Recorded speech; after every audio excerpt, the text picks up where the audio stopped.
What's up, guys, and welcome to another edition of Pro Wrestling Pulse. I'm Brother Ryan. I am J-Man on this edition of the Pulse. We're giving you guys our Lucha Underground Ultima Lucha 2015 review. Just getting over with the show. We were a little bit delayed on that, but about an hour. But got it finished up here. Just awesome. I mean, this is just... this literally is Ultima Lucha. This is the ultimate just Lucha Underground experience that we got here tonight. The work in the ring, the great work in the ring, the performances, the amazing stories that Lucha Underground is capable of telling, the storylines, the tying up loose ends and things like that they've been building to for months and months, and really culminating with the last segment here that they showed after the main event here, just what Lucha Underground is capable of and what Lucha Underground can do to the wrestling industry, which is just revolutionize it and really just be the alternative and be so different and so unique. That's exactly what Lucha Underground is. If you put a word on it, it's unique. And it's really an experience, and we had a blast, watching this show, and getting through it here was effortless. It was just so easy to watch. Just had plenty of just super consistent matches here. The stories being told, the angles playing out and everything were just great, and everything that kind of got tied in was just great. And just made for just a really enjoyable experience going through this Ultima Lucha. It was over the span of 2 weeks. We had the first part being last week, which we watched then, which is the first 3 matches, and then the second part, which consisted of, it looks like 5 matches altogether, being 8. And we had the tonight's 2-hour finale of it. Just so great, and we're more than pleased and excited to run this show down for you guys. The first part being last week's. We're going to go ahead and cover all of it. The first matchup, we had a Falls Count Anywhere match between Cage and the Mack. Yeah, for those of you guys know, Pro Wrestling Guerrilla, this is Brian Cage and Willie Mack. Both of these guys are great wrestlers. And it seems like they're doing, which is awesome. I love this idea. I guess they're doing kind of a little bit of a partnership. Lucha Underground and PWG are doing a kind of a partnership with talent, which is great. I love the idea of mixing up and doing having different guys work with each other who've never worked together. And this is a match that you could see on Pro Wrestling Guerrilla. But the fact that these guys just were in this context, in this setup. For this match was great. They busted ass, dude. This is the kind of matches that if you watched Lucha Underground and you don't watch Pro Wrestling Guerrilla, these are the kind of matches you would see in Pro Wrestling Guerrilla. The high spots, the crazy all over the place, them doing awesome stuff, big crazy moves, and this just had an added extra effect to it because they were just all over the arena doing stuff to each other. But this was awesome. The way this started, up until this show, I only had watched 2 maybe Lucha Underground shows. I don't have the channel, or I don't have the station or whatever, the El Rey Network. I've kept caught up with their stuff. I've seen the Phoenix Muertes match, the what is it? The Grave Consequences. Yeah, the casket match, which a lot of people were saying was the best casket match, American casket match that's been produced, and I've seen that and a couple other shows here and there, but this as being their one big show, their WrestleMania type show, I guess. Starting it out, I was like, okay, this is going to be a lot of fun. The crowd was crazy hot, the match was super fun, and the thing about this show that we will continue to keep saying is they're not going to do that spot. They did that spot. They did the spots where you would normally be like, ooh, that's going to really suck dick if you took that spot. They did those spots throughout this whole show, and it was awesome. The way this match ended was Brian Cage curb stomped Willie Mack into a cinder block. His fucking head. Yeah. Straight into Not the like block. he put his hand there. His face. He pulled his arms up and he curb stomped the back of his head into a cinder block. And the cinder block broke, Cinder Block was probably fake as shit, but it crumbled. It looked real, and still, in all actuality, that is a badass way to win a match. Like, it was fucking awesome. Yeah. This match was just super fun, and it was a lot of fun to watch. Yeah, this is a great way to start the show, and really, this first part going into the second part, this really set the pace for what we were going to get for this entire show, especially with the the crazy spots. The outside spots, the going through the crowd. We got a lot of that this entire show. And then the crazy spots towards the end, which we got a lot of it throughout this show. This is what you can see with these kind of guys in a PWG, like Ryan was talking about with Brian Cage and Willie Mack. I mean, this is the kind of stuff that these guys are used to each other. They know each other's styles. They know how they work. So it was a smart way to start the show, and it was a smart match to have on this show because of how much they have chemistry with each other and how much they know each other, obviously from PWG. The ending spot with this was fucking badass. Like, we were just like, because there's all these times when, like, especially me and Ryan, we watch a show and be like, God, I'd be sick if they did that spot, or if they'd be sick if they did that. And we were sitting there at the cinder block, be like, God, if we just curb stomp his fucking head through that cinder block. Because it's always like this just radical, like, ridiculous things. Right. And then they do it, and then it's like, holy shit, like that. Yeah, no matter how fake as shit the cinder block was, it was a fucking awesome spot. And to do it up on top of like a fucking little elevated part in the arena they have there, in the temple.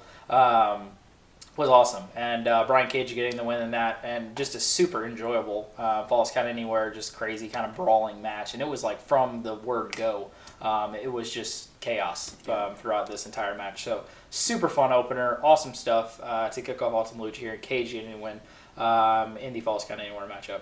Next up, we had the Lucha Underground Trios titles on the line when Angelico, Son of Havoc, and Ivelisse went up against the Disciples of Death. Obviously, the Disciples of Death, the kind of little side character kind of guys to go along with Mil Muertes. That's the only time we'll say it normal this entire show. Going along with that, and oh my god, I just forgot her fucking name. Who's the chick that's fucking with Melissa? No, Ivelisse. no, with Muertes. Katrina, that's it. God damn, Jesus, Justin. With Katrina and Mil Muertes, obviously the kind of the little side characters going along with him. So this one was okay. You had your typical spots here with Angelico. This is our first time talking about Lucha Underground. I cannot get over enough how much I love Angelico. He is so fucking entertaining. And in the year 2015, one of the most enjoyable performers in all of professional wrestling. This guy is amazing. And if you guys have not seen him, we've tried to make comparisons as far as what he is, but he's just his own. He's just Angelico now. But he looks like a cross between like Chris Sabin and Chuck Taylor, as far as the height of a Chuck Taylor and the look of a Chris Sabin. But he moves like a fucking like Ricochet or like an AJ or AJ Styles. Yeah. He has a super athletic moveset. The spots that he took are still my two favorite spots, probably the entire year. Of the ones that he took off of Dario Cueto's fucking office, where he did those jumps that are literally like a span of like 20 feet from that office into the ring. And a couple of those trios matches that they had that were a lot more entertaining than this one, unfortunately. That's the only thing I can say. A little bit disappointed as far as I go because of how big of a fan of Angelico and how much enjoyment I get of watching him and his work. I would have liked to see a little bit more out of that, unfortunately, and we didn't get it here. Pretty stock trios match that you'd see on pretty much any weekly Lucha Underground shows, and there's been better ones that we've seen on Lucha Underground shows in the past, and I've seen much better ones. I know they had the ladder match with the crew and these guys that was pretty fun and had a lot of those high spots, stuff like that, and we've just seen some other ones just down the road that have been a little bit better than this one. But again, it kind of going along with this story of the Disciples of Death being along with Muertes and winning the trios title, and obviously going on to see what we saw at the end of the night and kind of fitting in as far as that whole little group goes. But they got their little spots in here, and this was okay. And the Disciples of Death winning the trios titles in this matchup here. Yeah, and this is just a fun spot match, them doing a couple things. It was cool to see they had a faction, a stable that they were trying to get over here, and I think part of the reason that Disciples of Death won here, another reason is they... Do you not want to just say Apocalypse? I want to say the Disciples of Apocalypse. I really want to say that. Yeah, I get that. They kept saying D-O-D. I kept thinking D-O-A. Every time I wanted to say Disciples of Apocalypse. Yeah. Disciples of Death, D-O-D. D-O-D. Dodd. Dodd. It makes me just think of Doc, Director of Chaos. Yeah, but it was cool, and another reason, that I obviously that these guys snagged the trios titles is because Ivelisse was hurt. She had a bad bum leg, and she was in the match with a crutch half the matches. Still wrestled the match and did some spots and did some stuff, but overall it was the spot they were doing spots, jive spots, a couple different things here and there. Was hoping for a little bit more. Never really seen Angelico. Heard a lot of good stuff from him from this, so that was the main thing from this match that I wanted to see, and kind of just only saw highlights of him beforehand, but. This was just a fun spot match. Yeah, and one thing that we can't not wait for, which is the release of the next couple PWG shows, because a lot of Lucha Underground influence on those shows, as he was talking about the partnership. I know they added in, I think, at the Three Mendes show, they had Angelico and Jack Evans against the Young Bucks, which is probably fucking nuts. And then coming up here, this much of the Battle of Los Angeles, and it's literally like half of the lineup for the Battle of Los Angeles is Lucha Underground guys. So that should be some great stuff to see. Yeah, same thing with PWG. With people who have only seen Lucha Underground and that haven't seen PWG. If you're a PWG person and you don't watch Lucha Underground, you're gonna be watching Bola, you're gonna be seeing the talent that's on this show. Across from seeing Brian Cage and Willie Mack that are PWG staple guys. So. Exactly, right, yeah. Next up, we had the Believers Backlash match, which is basically a fan, bring your strap fucking fan match. I don't even know how to say that. But they titled it Believers Backlash, which is a hell of a lot better than saying a fucking lumberjack fan fucking strap match. Yeah. Which sounds ridiculous. We had Drago going up against Hernandez. Yeah, those of you for fans of TNA or no TNA or Impact Wrestling know Hernandez, and with him, Hernandez was with Homicide with the LAX or whatever they were. Did they have another name? Were they something else too? Or LAX, they were Latin America Exchange. I don't think they were. I was thinking else. Hernandez. Oh, he was a part of Mexican America. Mexican America, maybe that's what I was. And who the fuck was that? It was Hernandez. Chavo. Chavo, yeah. Chavo, there's somebody else. Or no, it was just Hernandez. It was Chavo and Hernandez, yeah. That's right. Yeah. I was thinking something else. Dude, but yeah, this was just kind of a cool thing they did with the fans, where they just had them, fans of all types. Little chubby guys, little chicks, I think. Chicks, yeah. They had this one chunky guy who just was all about getting some lashes in on Hernandez. But the thing I liked about this match more than anything is... God, Drago's sweet, dude. Yeah, dude, his character's awesome. He is sweet, dude. Yeah. Like, I don't give a shit if I'm 25 years old. He's like, fucking awesome. That gimmick, that's just like the Great Muda. Like, yeah. It's just like a gimmick. Like, he just has. Oh God, it just was super cool. Like his whole get up and his mask, and it's just so much effort to be that character. On top of he can work also, but just the fact that it's just sick. Like he's a dragon man. Like that's pretty much what it is. Dragon man. Dragon man. Dragon man. There it is. Fire.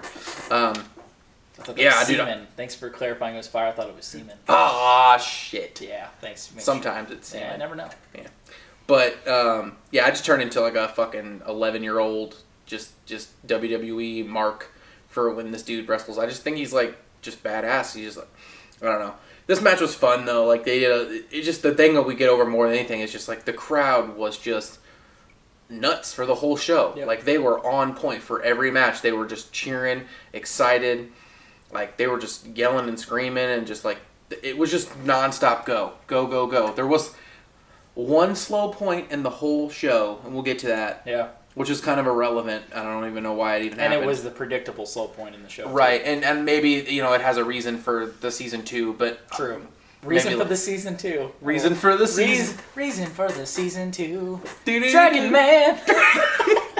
Dragon Man! He's the reason for the season. Dragon Man. We're just making songs right now. Drago. But yeah, Hernandez, I guess, had some conflict with... What was he? Something else about being on this show or being with TNA also or something? Yeah, with him going to TNA, and then there was a problem with him only being under.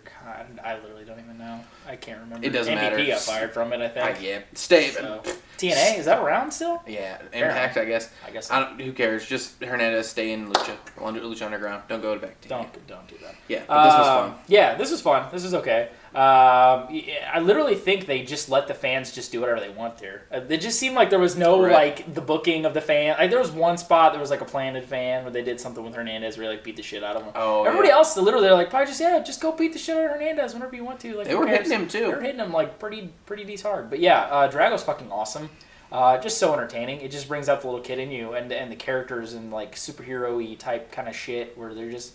And like you say, like a great Muda type thing, just the characters. Mm-hmm. There's so much emphasis on character in Lucha Underground. It's awesome. It's just so awesome because you lose that. And they know. It's the same how back in the day when ECW, they capitalized on their strengths and hid their weaknesses. Lucha Underground seemingly has no weaknesses besides a shitty TV deal. Their strengths are we have great workers. And where other companies don't work on stories and characters, we are going to fucking do that shit to the max and blow anybody else out of the water. Because that's what they do. And they have great performers that put on awesome matches. Like, you can't get anything better than that. That's the ultimate wrestling experience right there. And that's pretty much what Lucha Underground is. And Drago's a key part of all that, everything with the character and stuff like that. So, yeah, Drago getting the win here in the Believers Backlash matchup. This went into that ended the part 1 of Ultima Lucha last week. Now we started part 2 here, and they started off hot. They had Johnny Mundo going up against Alberto El Patron. Really looking forward to this one. This one is just on paper, just a great matchup. Mundo has been doing just great stuff since he's come over to Lucha Underground, bringing in Patron and everything he's doing. Just the exact same guys. I mean, they're playing the exact same characters as they were in WWE, and I have no problem with that. Why go off of something that was working and seemingly WWE just is like. This is the right use of ex WWE talent. Yes, this is the correct way to use them. That is absolutely right because there's no reason to change anything they got going on. They work the character. It fits who they are as individuals. It fits who they are as wrestlers. And yeah, it all works perfectly fine there. This is great. This is as predicted. Well worked, fast paced. Did a lot of outside stuff. A lot more outside stuff and kind of brawling type stuff than I thought that we would get. I thought this would be your pure wrestling match that we would get out of this card. But really, going along the lines of what we got the entire night, which was a lot of brawling, a lot of stuff on the outside, a lot of crowd involvement type stuff. They had a big spot. I think this was after the match ended with Mundo going through a glass pane and like over by Cueto's office or whatever, getting really busted open, like really really bad. But yeah, this was well worked throughout the length of this match, and then they had a spot with Del Rio on the outside, I want to say, and something like that. He was about to do some sort of spot. And having Melina come out and kind of trip up El Patron and have Mundo go into his finish spot and get the win in this matchup, and kind of the reuniting of Mundo No, that would just be Nitro. Yeah, MN. No, he's Melina. Mundo now though. Yeah, but he was Nitro then. Now it's the reuniting of MN and Eminem, and just the reuniting of MM now. No, it's M and M. Molino and Mundo. Far too much we went into with that one. I was just trying to figure out. I was thinking his name was Morrison in there, but it was Nitro when he was with Eminem because it was Mercury, Nitro, and Melina, and I was thinking it was Melina and Morrison. So I was thinking MM, but it was MN. Can we call him Mundolino? Mundolino? Yeah, why not? I mean, fucking whatever. Mundolino? So yeah, having a reuniting of the characters that we've seen in the past, that obviously the history that they have and everything there. Say it, Dusty. Melina she looked. Come on now, baby. See, look at that. Melina, she looked like she got a little bit on the junky side. look at that, dude. She spent a little bit of time at the old Golden Corral on the night that they had the shrimp and chicken wing night. All night, baby. And she's The up chocolate there, fountain, and she's baby. Like, I can't pass up on the cornbread. We had the Chocolate cornbread fountain too. with the marshmallows, we had the baby. fried chicken out there too, baby. I was like, I'm not passing up on that. You gotta spend over $29.99 worth at the Golden Corral. So yeah, just so kind of random. It looked like she was dressed up in like Lita's clothes. She's like, "Oh, I'm gonna go ahead and snag this shit out of here Just and left change like her haircut." just like a Avenged Sevenfold concert. Circa 2008. Yeah, she really did. Yeah, just that was whatever. It's cool. Seeing the kind of reuniting of the characters. It fits well with. It always fit well with Morrison. I thought he needed having the kind of valet with him makes a hell of a lot of sense. His character and everything going along with that. So hopefully if Lucha Underground continues somewhere, somehow, and sweet fucking ballsack, I don't know how the hell it doesn't, especially after this, would just be great, continuation of the characters and stuff like that going in the future. So this one was a lot of fun, and Mundo getting the win in the matchup. Yeah. This was exactly what I thought it would be. They had a match that these guys would normally put on if you saw on WWE. This is how they would have it, but it wasn't really like he said a pure style wrestling match where they just went out and had a good wrestling quality match. It was a lot of fighting each other. A lot about this show is just the feuds were heated. Yeah. Everyone was mad at everyone. Everybody mad at everybody. There wasn't a lot of pure just wrestling ability matches on here, and sure. But yeah, this was good, and it started off hot. The crowd again was all over this.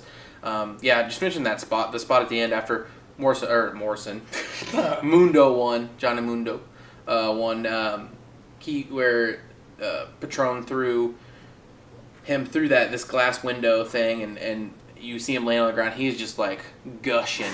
He's like not just a little trickle, his whole face, like he was Eddie Guerrero, JBL match, whatever that match was, dude. He was busted. His face was bleeding. Yep. And he was covering it up too. He was covering up the wound. I think he either bladed his own self or he really got busted. Yep. And either one or the other. He busted. But it's just another good match. I think the fact that the atmosphere and just the crowd and just a lot of that made these matches feel so much more important. Yes. And that's how this felt as well, and it was a good, solid match. Yes. Next matchup. Oh my god. No, fuck up my Spanish here. I think it's Zero Miedo. Zero Fear. That's what it means. That's what the match was. Zero Miedo, which is what Pentagon Jr. says. It's Zero Fear. We had basically just an anything goes fucking war here with Pentagon Jr. and Vampiro. Yeah, I wasn't sure how this was going to be, what they were going to do, but holy shit, they went straight hardcore, like real hardcore. Gotta mention though, Vampiro just playing the old vet, like Lucha Underground Undertaker. Yes. He came out in like a priest uniform with like his face painted up like he was back in dark evil priest. It was fucking badass. Oh, it was sick. It was really well done. The entrances and a lot of that stuff was done really well through the whole show as well. Yeah. But yeah, it was sick. Came in there and they started brawling instantly, started beating the shit out of each other. And then there was a spot in the beginning where Vampiro took like a power slam spot to the back, just a slam spot to the outside, and they stopped the match and they got a stretcher and they were like going to end the match right there. And I was like, oh, well, going to end this shit just before it just becomes a fucking horrible massacre. Goes to a commercial, comes back, and from the time it come back from a commercial till the time the match ended was fucking incredible. Yeah. They like straight hardcore, like Mick Foley, just Mick Foley fucking chainsaw Charlie. I can remember Terry Funk. Yep. Terry Funk and Mick Foley hardcore fucking ECW beat the shit out of each other. Light tubes, tacks, flaming tables, like just fucking crazy. They did all kinds of spots. And it was just, I wasn't expecting it, Vampiro being older, and I thought maybe he was just going to be kind of a broke down old man, but he got on top rope, did some moonsault stuff, did some top rope spots. They did all kinds of stuff in this. This got, Pentagon Jr. got his mask ripped open, his head was bleeding, got back of Vampiro's neck cut open like a fucking hunk of meat, just hanging out the back of his neck. Looked like he just got fucking butchered. Yeah, this was crazy. This was pretty awesome. And not what I was expecting. I thought this was just going to completely fall apart. But this was awesome. And the best part was, oh god, the ending was fantastic. They, he gets power slammed or suplexed or whatever through a flaming table, and he, like, Vampiro's on fire. He's like, it's not like the fire extinguisher guy missed hardcore. Yeah. I gotcha. Shit, you rolled out. Yeah, he rolled out of the ring. On fire over there. His back and his pants were on fire. He was on fire. Like, the ring was still on fire. Like while he the middle of the ring was on fire. And after that, he rolls out the ring. I guess it's false count anywhere. Pentagon Jr. pins him on the outside of the ring, and then Vampiro rolls back in the ring and just starts yelling and cussing and saying, "Break it, break my arm, do it." And Pentagon's like, whatever, blah, comes over there and just does the whole niche he's been doing, I guess. Yeah. And just breaking people's arms and stuff and legs or whatever he's been doing. And breaks Vampiro's arm. And then Pentagon Jr.'s his whole storyline was him trying to prove to his master that he was a fucking badass or whatever it was he was trying to do, take people out. And then he's like, "Master, I've done what you've told me to do, blah, blah, blah, blah." And then, you get Vampiro on the mic, and he's like, "I've taught you well. I'm your master, blah, blah, blah." And they did this whole setup. I don't know how long they've been doing. He probably might could tell you a little bit better, but this whole setup where Pentagon Jr. was doing all this stuff, and his master wanted him to do these things, and he didn't reveal yourself, master, because I guess Pentagon Jr. didn't know who his master was. He was just some guy telling him to just do shit. Yep. Sounds a bit crazy to me, but the storyline was fucking incredible. Like, that's how you commit to a storyline, where you just completely don't fuck shit up, and then you finish it at your best show of the year, your biggest show of the year, where you run a storyline like that. That was awesome. That's how a storyline should be done in wrestling. And it ended great. They hugged it out, and it was just badass. It was just a super badass storyline that just ended awesome. Yeah, this was fucking incredible. Everything about this just blew my mind. As far as the match becoming what it became, which was a hell of a lot more than I thought we would get out of it.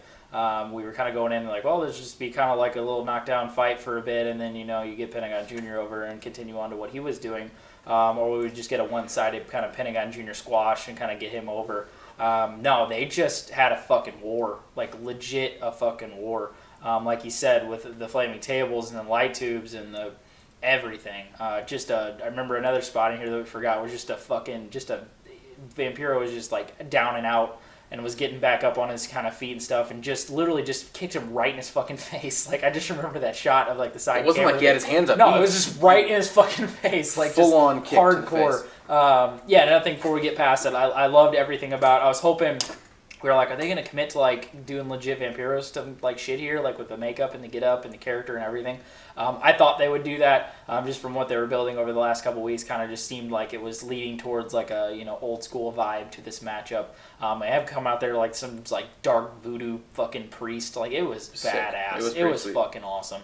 Pentagon Jr.'s character has always been fucking awesome. His get up and his look and everything like that is great as well. As far as the the zero fear and everything he's going on, and his look and everything that he kind of he brings out. But yeah, this was a fucking war. I mean, they got a hell of a lot of time to just go out there and really come full circle and tell this great story that, like Ryan was talking about with Pentagon Jr. trying to prove to his master that he's worthy and everything, and finally get to see who he's been doing all of this fucking just ass whooping for, because he's pretty much just been going out, like he said, just kind of going out and not knowing what he's doing this for, what the mission, what the goal is. He's just out there just to beat ass and prove himself to this master.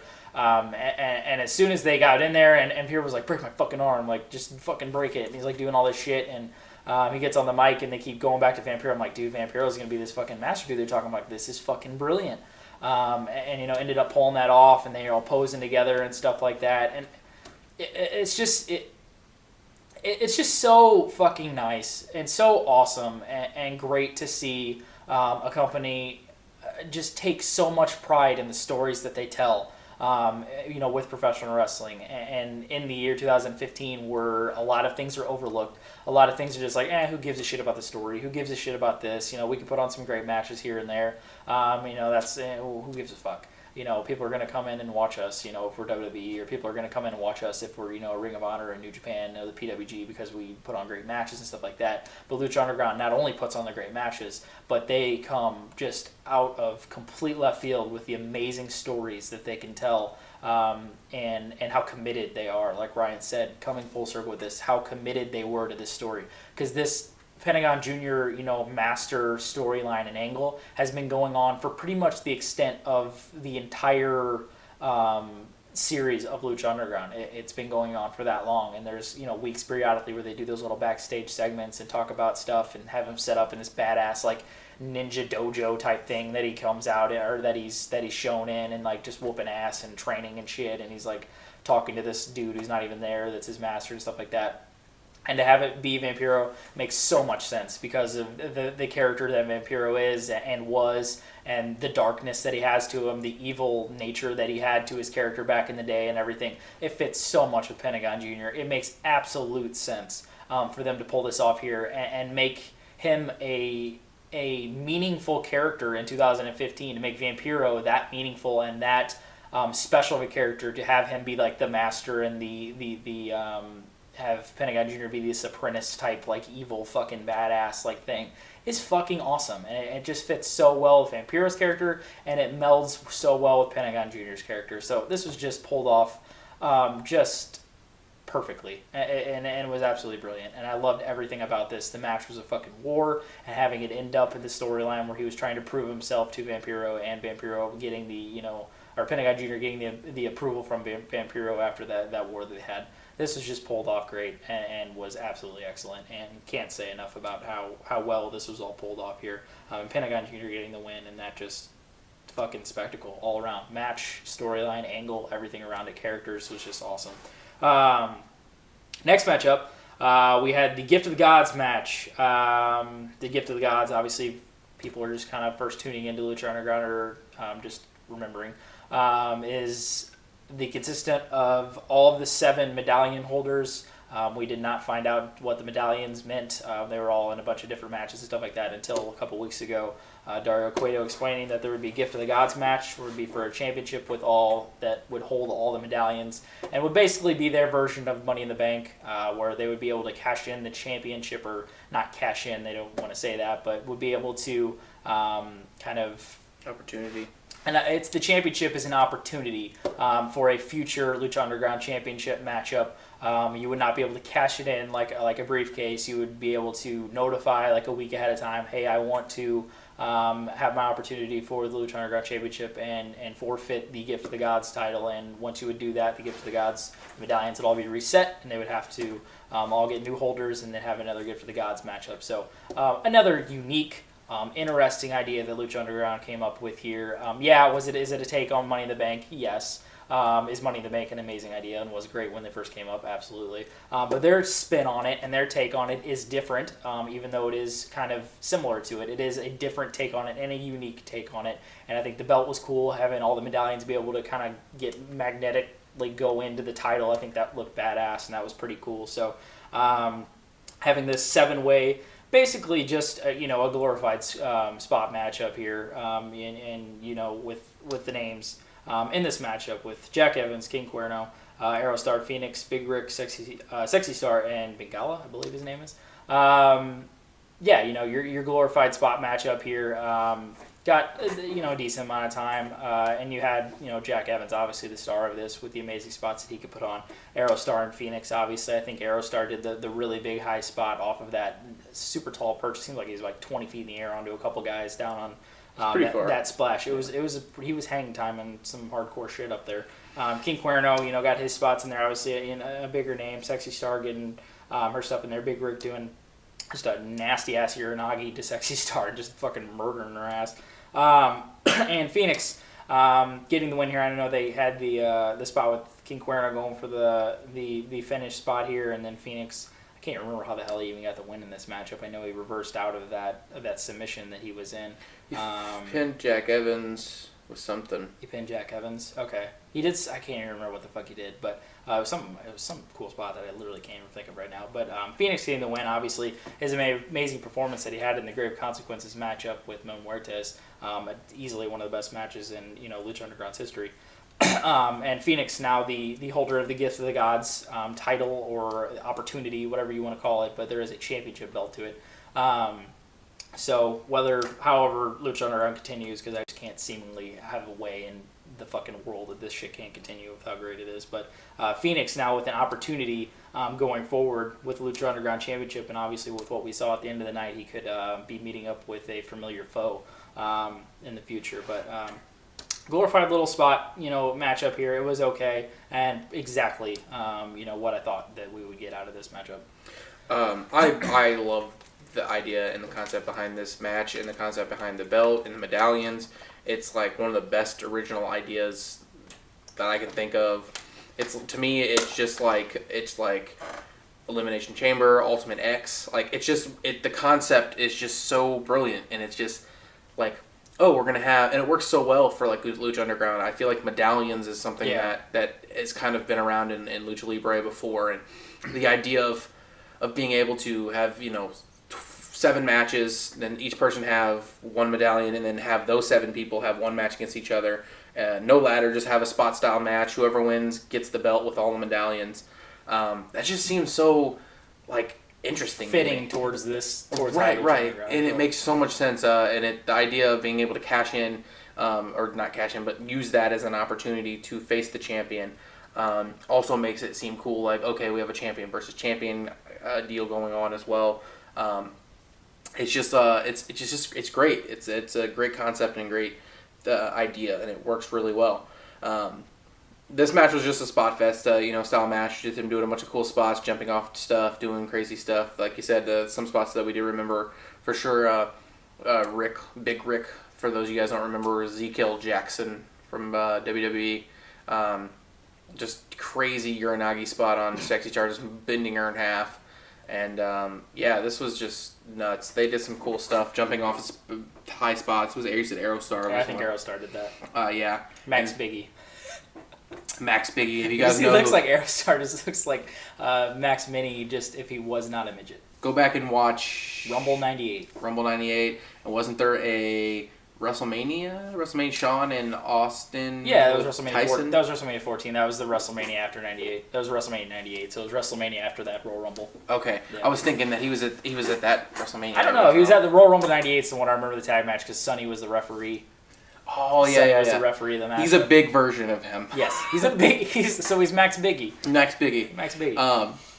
But yeah, this was cool, and the concept was great, and Phoenix getting the win here makes sense, and obviously we'll get on to the main event, which will make sense later on, because obviously with the match that these guys had, it's something they can continue to do. Yep. So. Next up, we had just a straight up matchup, but then adding in the no DQ stipulation to this matchup, we had Blue Demon Jr. Going up against Ultima Warrior. Tejano. Oh man, I thought this was hilarious. They did in the beginning. They had the announcer say, "Because of Blue Demon Jr.'s legendary status, he himself has decided to make this a no DQ match." Wish it was that easy. Wrestlers just be like, God, I think I'm just gonna make this a bra and panties match. I feel like I'm legendary enough. This is gonna be fucking. I'm legendary enough. I get to make this a no DQ. Yeah, I didn't catch that part. I didn't see how they made that. Oh yeah, that's why. I didn't even catch that. That's funny because of Blue Demon Jr.'s legendary status. Nope, that's never been a thing in wrestling. We're just some legendary. Because the Undertaker is legendary. This is a buried alive match. He's changed his mind and decided to make this a submission match. No, this was nothing actually. I guess it was maybe a storyline development thing. Yeah. Maybe to just have Blue Demon Jr. I guess both of these guys are well-known guys in Mexico. Yes. And maybe those of who that are fans of Mexican wrestling or Lucha Libre wrestling in Mexico or whatever would know of these guys, and maybe they're known faces. So maybe that's the reason this was on the card, to set up also a storyline with another known face, Chavo Guerrero. Essentially, this match was no DQ, and the crew or Blue Demon's crew came in and just pretty much, it was just like the match literally was nothing. Yeah, it never happened. It was really. Just they jumped him, and then he was getting beat up, and Chavo came out to save Tejano. Hey, Tejano, fucker. Came out to save Tejano. And why you adding Tejano in there? It's Tejano. Tejano. Or as we just like to call him, he's just Ultima Warrior. Warrior. With the tassels, and he, like we said, I don't know if anybody remembers. He looks like a buff Jimmy Yang. Anybody remember Tom Brady from fucking WWF back in like 1998? No, not the quarterback that's suspended. You say he looks like every... He looks like every like up and coming 1990s like promising wrestler. Yeah, buff. Like he's like, I'm ready. I'm top heavy. I have my boots. I have my trunks. I have my fighting spirit. I am Tejano. Right. Ready to go. Oh yay! My finishing maneuver is a firearm backdrop carry drop kick. Just like adding in like every generic move. Firearm carry arm drag. Yeah. I feel like he's the drop kick.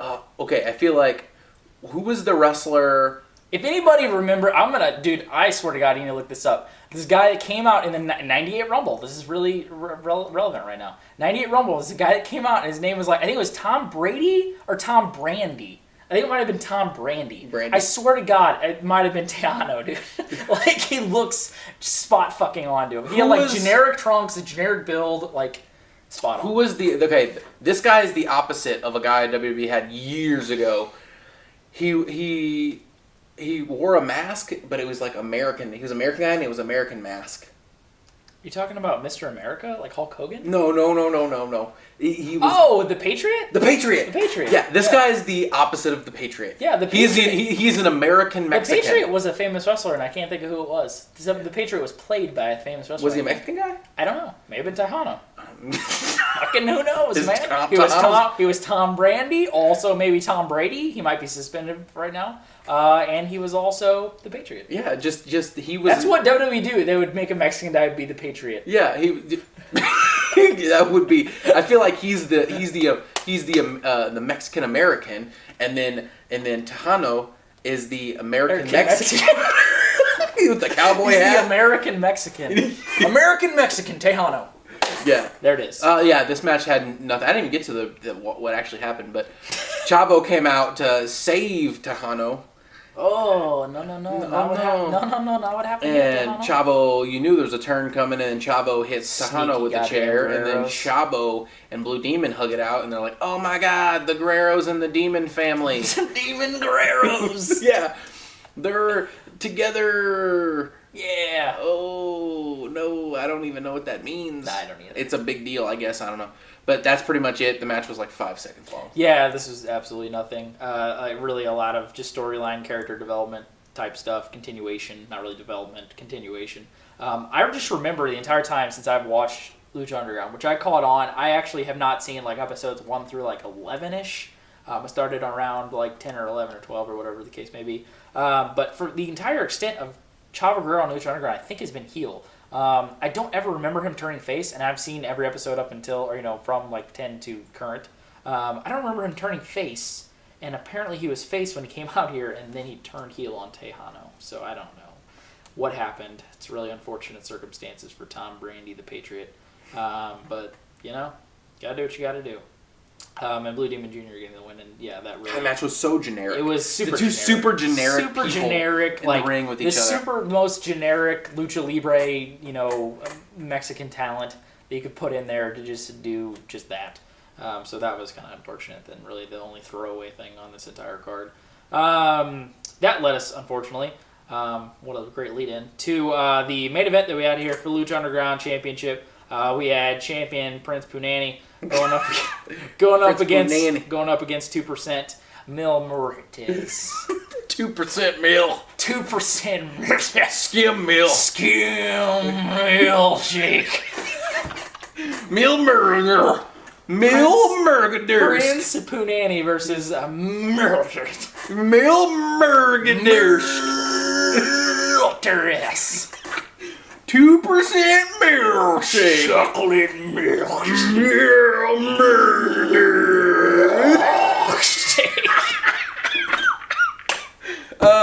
We had a good time making fun of this name the whole match. I'm sorry if that was too much for you. We had to do it. We just had to do it. Yeah. Holy shit. Oh, that's good times. That was really good times. Good times. I don't know what we had. I think I covered. Do I cover this? I'll go ahead and cover this. You can start first. Yeah, obviously a lot of build-up with Puma's title run. Has been champion for, I think, like, almost the entire extent of Lucha Underground. He's their first champion. He won it in the, Aztec Warfare, I think it was called. Which is like a giant kind of battle royal-y Royal Rumble thing, which I actually never saw. But Prince Puma winning it there, and has been champion for, like, 6-8-something months. I don't even know.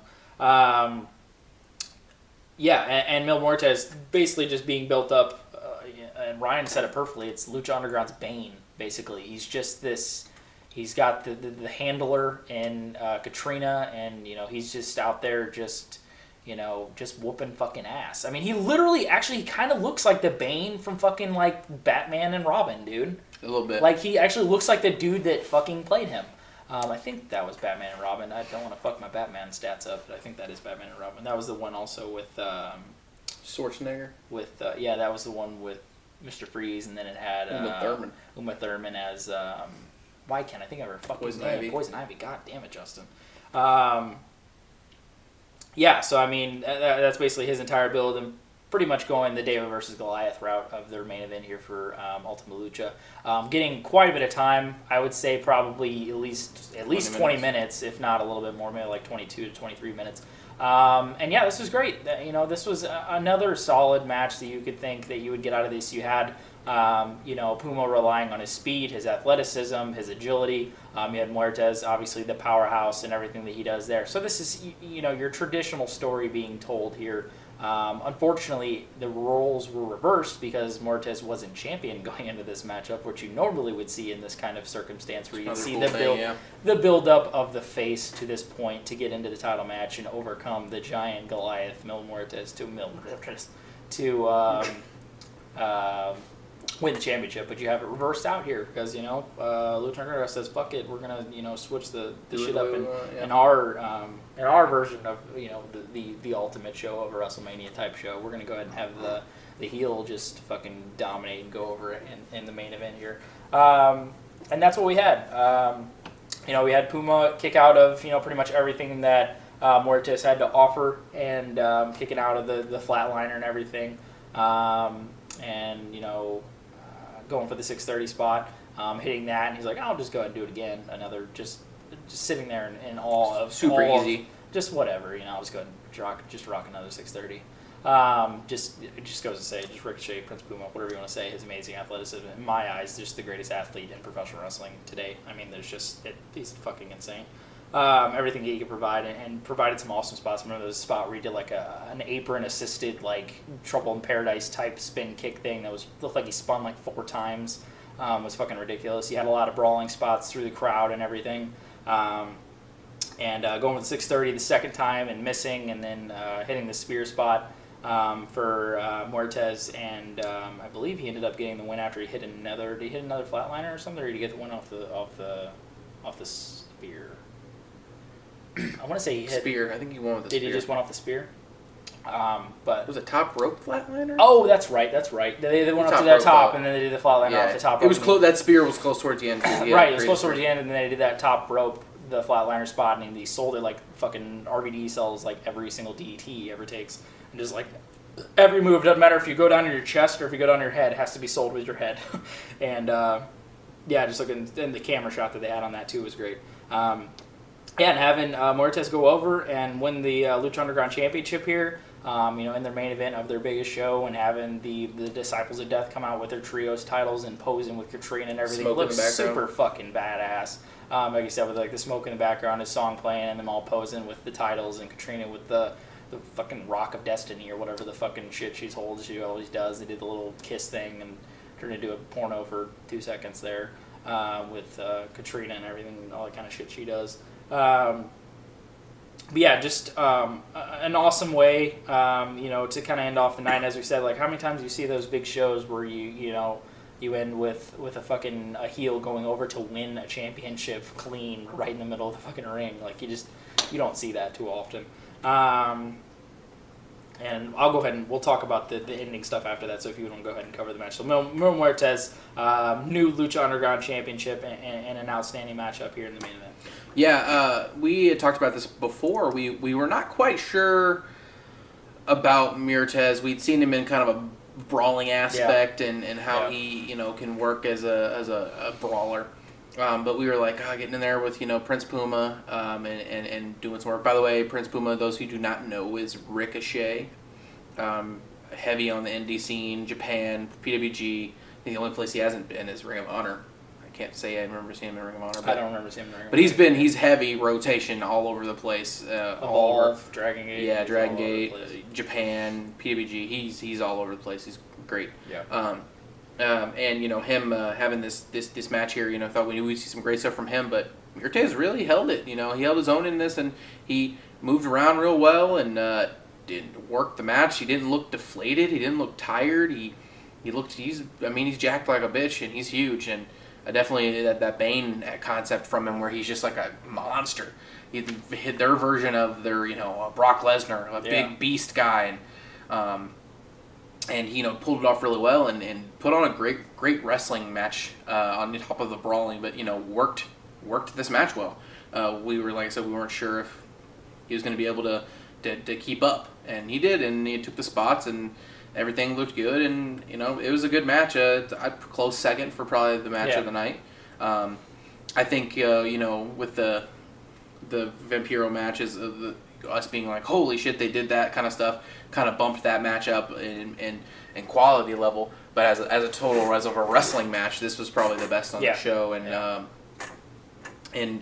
it's just so exciting. This show, even like the Blue Demon match with the Tejano guy, like I was like, these guys are kind of generic, but even with that, the crowd was still interested, and they were still like chanting and booing, and they still made it seem important. Like the thing I just really like about this, this promotion and this show in general, is how much they just really, every match meant something, and the crowd really cared about it, and they were excited for everything, and it didn't know, nobody seemed dead. It was just a super entertaining show where, if this was a Ring of Honor show, it would have just been okay. I mean, it would have just been kind of okay, because you don't get the entertainment and the storyline aspect that you would get from a Lucha Underground. But on top of that, with the wrestling quality not being as good as of a Ring of Honor probably, but it being good enough and being solid on top of the storylines and the character drivenness and the cutscenes, which we didn't even talk about. They had a couple cutscenes with the Cueto guy bailing this girl, getting this girl out of jail, and her killing this one luchador, and having this other monster-looking luchador guy in a cage, and they unleash him, and then they're running away from something. I'm not really sure if you could help me with where that's going, but they break out and they get in a car and they take off or whatever. We'll get to that finishing part. I'll let you talk about that first, but this was awesome. Like, this was my first major show for them, my first full experience. I watched some of their weekly shows coming over here with J-Man, and oh god, I wish I just had this station, and to watch this, because it's just so entertaining, and the storylines are just so good, and the match quality is good, and it doesn't have to be incredible to be enjoyable. Like, when you would expect with a Ring of Honor, where a lot of times if the storyline's not good and the characters are not good, you at least know that there's going to be good matches. With this, you sometimes don't even need to really, really be worried about the match quality, where it's going to be fun and exciting no matter what, because of the environment, the crowd, the storylines, the characters. It's just really well driven as a whole, as a promotion. And I really hope they can try to continue this and figure out, if another season happens. They haven't agreed on it, but this main event was fun, and this is a good way to end it. And with them all standing there and the heel getting the win, which was a great idea. They don't do that often, and the faction standing in the ring with all the titles, and it was just cool. It was a really storyline driven, and I liked it a lot. Yeah, that was all great, and obviously all leading in, like he was saying, to the little cut scenes of like almost like a tie-in that you would see at the end of a television show season, where you'd see the tie-in of all the characters and everything of what looks looking ahead to everything in the future. I know they had a lot of things, like he was talking about the chick being bailed out of jail and fucking breaking that dude's back, and then letting out, which is Dario Cueto's brother. They're saying that's this like giant monster ass dude, was ended up showing at the end too, just like his face of him with like a fucking mask on and shit. Showing Evilise and Son of Havoc taken out on their motorcycle and all that kind of shit, and Helico taken out on his thing, driving up the road to PWG and Reseda. Yeah. And he had fucking an awesome little thing with Aerostar and Drago, saying how they're gonna see each other again, and Drago turning fucking into a flame, and Aerostar turned like a sparkle star shit firework. You had Phoenix with his fucking like Thunderbird or whatever the fuck it was. Yeah, Phoenix on the Firebird car. Fucking whatever. Had his belt. Yeah, had Tejano in his generic pickup truck with his generic boots and his generic trunks and his generic body. Take off in his generic truck. I miss anybody? I can't think of anybody else that they did anything with. Vampiro and yeah, the awesome little cutscene with Vampiro and the fucking What's Next the Master, fucking Emperor with General Senator Palpatine and the fucking Emperor with Pentagon Jr. is fucking awesome. God, I just can't wait to see give an opportunity, continuation of Lucha Underground, what kind of stuff that can continue with, because that looks great. One thing we didn't even mention, how much I could not stand that goddamn color commentator for this fucking show. Oh yeah, that guy. I just couldn't stand that guy. I felt like I was like, Matt Stryker's great. I everything he provides and all his knowledge and everything, and I think he's a good play-by-play guy. That other dude felt like I was like he was calling a soccer game. I just couldn't fucking stand it. I'd rather have Vampiro out there. Normally you'd have him out there just making up a bunch of shit and just going off the wall and shit, just rambling and stuff. Just pretty entertaining in its own. Yeah, I can't think of I think that's pretty much everybody. They really did a lot of thing, and then ending the very last thing with Dario Cueto and doing a little like moving camera shot where he's like kind of like floating with the camera as the temple lights are all fading down, and then he like got a little smirk, and then all the lights went off to be continued. So I mean, just the they did do the spray can with the question mark. Oh, the spray can with a little question mark on Lucha Underground sign, which could be a little sign from Lucha Underground saying like, hey, you guys, somebody out there are gonna fucking want us, and I don't know who the fuck wasn't. I don't know if it's maybe question mark. Are we coming? Are we going to come back? Are we? Let's fucking hope so. Right. That could be a little sign of things to come, and a little the online speculation of everything going on Lucha Underground could be a little tie-in with that kind of stuff, and then doing the stuff with Dario Cueto at the end and have a little smirk and the to be continued thing and turning all the lights off was fucking awesome. I mean, it was like the end of a really badass fucking movie, like that you'd see, or some like tie-in scene. You're like, oh, fuck, and you just get done. We were sitting there like, God, that was fucking awesome. And it was like the match was over for like 6 minutes, and we were like, fuck, that was awesome. Let alone the match that we just saw. Yeah, 6 minute end. Yeah, a little ending like cutscene thing to tie in all the characters and the stories going on with what they set up and with what they paid off here, which is one thing that a lot of major promotions don't understand how to do, is to pay off things at your biggest fucking show, because that's what you fucking do or are supposed to do. You don't pay off things the show after your biggest fucking show. WWE and Extreme Rules, sometimes having your better show at Extreme Rules is just fucking ridiculous. And paying off storylines and everything like that. They paid off everything here, but yet they left things to continue into the future, so they didn't blow everything and blow their entire load there. They still have things to continue with in the future and keep us intrigued with in the future. And fucking for the love of everything, are we intrigued to see what would be going on in the future with Lucha Underground, because just so fresh, so vibrant, so entertaining. And just so fucking unique. When I first started watching this, it was just something like, well, this is definitely different. It's not the norm. And then you start to realize, well, shit, you're getting great matches that you would get anywhere else. And then you start to get, hooked onto these characters, and you start to get can't think of the word here. You start to get intertwined with all the storylines and the angles. You get connected to the characters. You get connected to their storylines that the characters are involved with, and you start to get invested in it. And we have a vested interest in everything that's going on through Lucha Underground and the characters and the story they tell, because they do what professional wrestling is all about. And it's pure entertainment. I mean, it's just everything involved. It makes you feel like a kid again with a lot of the characters like the Dragos and the Aerostars and, the Vampiros and everything to do with Pentagon Jr. and Prince Pumas and stuff like that. And Muertes, all the characters and just the backstories that they give them and everything like that. This is not only the ultimate show for an Ultima Lucha, this is the ultimate description for professional wrestling, because this is what professional wrestling is all about. It's about, obviously the great in-ring work, the characters, the storylines, tradition. There's so many things that are just so vibrant and so unique about this that we can't say enough. And we are so looking forward to what the future holds for Lucha Underground. We hope it is a bright one. And we hope it is one that is, flourishing, because that's exactly what they deserve. Yeah, if you've never watched Lucha Underground, you go out of your way to try to find a way to watch this.